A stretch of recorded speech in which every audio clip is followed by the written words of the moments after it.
Good morning, it's Bev at Planetcrochet. First of all, I'd like to apologise for the croaky voice.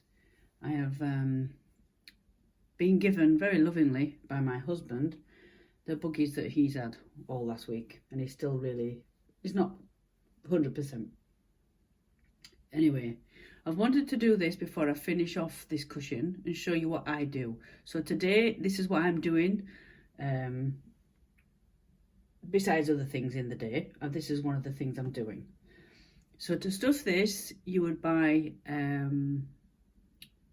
bag of stuffing. I'm in the UK, so usually I will have a big bag of it upstairs, but I've run out because I've done quite a few cushions over the time. And what I had in the house already was I'll get this one. It's already opened. But a pre-made cushion insert. I buy those for when I do to fit that in. I wouldn't normally do this, but I've done it for the last couple of cushions. Instead of having another, I can't remember if it were 2 kilogram. It was a big bag anyway. It's quite high in the house. And because I don't do this daily, there's no point at the moment me buying a massive bag just to keep it collecting dust. And I already had these in the house. So what I do is take some stuffing out of this pre-made liner. It is British Standard. And because it is kind of clumpy, it's not the best stuffing. I like to tease it a lot and pull it out like this. And what happens is it makes it a little bit softer, I find. And then just stuff in very carefully through your opening. I mean, you can have a bigger opening if you wish. But I'm okay with this one. And years ago, when I started in 2015 crocheting, what I read about when stuffing little toys, I'll just get one. I made these a while ago just to try the pattern out. So I've got a rabbit and a dog here. I followed the pattern. So if I was to make this for a child or even an adult actually, because it's such a small thing, I would use a different stuffing. I would use a better quality one. Which I do have upstairs. I have a bag of quite good quality stuffing. But for things like this, it would cost quite a bit, and then you would have to put your prices up for your items because you're using such a high grade stuffing. And I find for these kind of projects, this is absolutely fine. As long as it has the British Standard on, you know where it's come from. Then you can get these. I get these from the local store down the road. And I also can, when I have a big bag of stuffing, I will buy it offline. Because the stores don't carry the quantity that you would need. Now, I don't have a particular grammage in mind to finish this cushion off. I just stuff and then feel. That's how I do it. How you do it is totally up to you. And again, when you take a piece out, just pull it out a little bit so it's not feeling clumpy, and then just pop it in. And when your hand's in there, you can pull it about as well, like this. So I'm holding it inside and just pull it. And what happens, I find, is it stops having the clumpy feeling. Just move that a minute. So this would be fine. Now there's quite a lot in this. I think this is a 22-inch cushion insert. And normally you would put a cloth cover on. Now I found, because I've got some on my couch, I've got ones I've made as well. I'll leave a link below on my Etsy. I do make cushion covers. When you put this kind of quality insert into cloth, you don't generally feel the lumps. It's not as bad. But once I put this, just push it into the crochet, you can feel the lumps and bumps because there's not that, it's a different fabric. This is why I do what I do, and it takes a little bit more time than just emptying that bag into this one, into this crocheted shape, and pushing it in to make it how you want it to look. It just takes a little bit more time, making it feel nice for your customer, or even if it's not a customer, it might be for a friend, you know, as a gift. These are perfect for that. This one is for an old family friend. It's my mum's best mate, and it's for their baby's bedroom.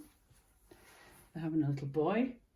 It's perfect for that. I'll leave a link below for my Etsy shop, so you can head over there and see what other cushions I've made.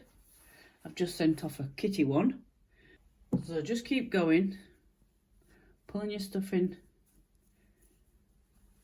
and popping it in. You can see it's getting a little bit of a shape.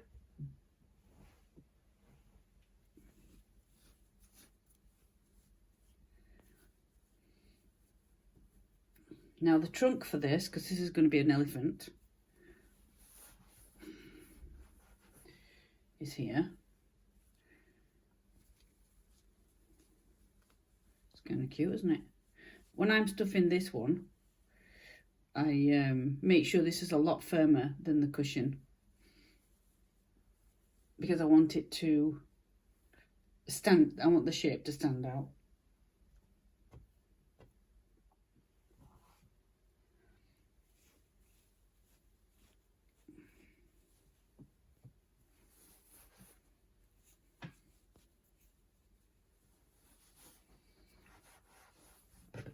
So you see it's taking shape.